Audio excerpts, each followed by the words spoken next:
Have you been learning Spanish for a while now, but still get confused anytime that you need to use the prepositions por or para? Hello everyone, my name is Mariana and I'm a brand new YouTube ambassador with Spanish 55. And in today's video, I will be guiding you through the uses of these two tricky prepositions in Spanish. So let's get started. In Spanish, we have a bunch of prepositions that can be quite challenging for non-native speakers. And they can be kind of scary sometimes, to be honest. But fear no more, I'm here for you. So let's start by talking about the preposition para. We use this preposition when we want to talk about a purpose, when we want to talk about a recipient, when we want to discuss the final destination of a movement, and last but not least, when we want to give a personal opinion. Now, on the other hand, we use the preposition por when we want to talk about a cause or reason, to refer to an undetermined time or location, when we want to express passing through a place, and last but not least, when we want to introduce the agent complement in a passive sentence, aka the person or thing who performs the action. For example, the book was written by C.S. Lewis. Now I'm going to give you some examples so that you can really see how to use these two Spanish prepositions. Let's get started. Para. 1. Necesito comprar una maleta para mis cosas. 2. Este regalo es para ti. ¿Este autobús va para Oaxaca? Para mí es muy importante que vengas a mi fiesta. So now, let's check some examples with the preposition por. 1.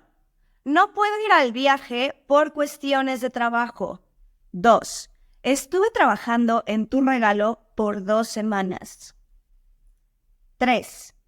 Vivo por el centro. 4. El autobús pasa por Huatulco.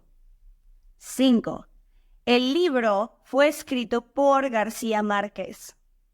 I remember that a former student of mine was really struggling with these two prepositions. So she used to say, por mí es muy importante hablar español, rather than para mí es muy importante hablar español.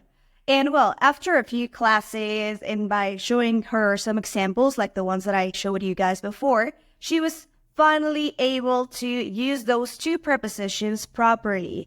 So if you're learning Spanish and you're kind of struggling, don't give up. You can continue learning by watching our videos on our YouTube channel. And well, you're going to find amazing content made by native speakers. And also, you can schedule a class at Spanish 55. We have native speakers who are certified teachers. So you're going to get the best quality in education. And also, if that wasn't enough for you, you can learn at your own pace and on your free schedule. So if you're kind of a busy person who says like, oh no, I don't have enough time to study or whatever, well, then you can schedule your class in the time that you have and you can study at your own pace. So don't forget to hit that subscribe button. Don't forget to like this video if you found it useful. And please share with your friends and family or anyone basically that you know who's trying to learn Spanish and it's kind of struggling with these two prepositions. Make sure to let us know in the comment section about the topics that you would like us to talk about. And well, you can even practice by writing your own sentences using por or para. You got this. Quiz time. Read the sentences and complete them by using por or para. 1. Este tren va Málaga. 2. ¿Dónde pasa este tren?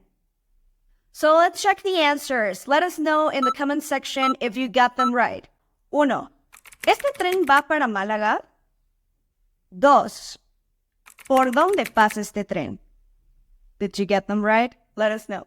So that was pretty much it for today, guys. I hope that everyone has a great day. And well, don't forget to hit that subscribe button and start watching our videos. We have a lot of content that is like super interesting and you can start learning Spanish by watching our videos. We have a lot of useful videos if your goal is to become fluent. And also, don't forget to ask for more information if you're interested in taking Spanish lessons with us. We are a team of professionals. All of the teachers are native speakers, and they are qualified and they're certified to give you a quality education and teach you at your own pace based on your educational needs. And well, that's pretty much it for today. As I said before, my name is Mariana, and I hope that you have an amazing day. See you guys later. Bye.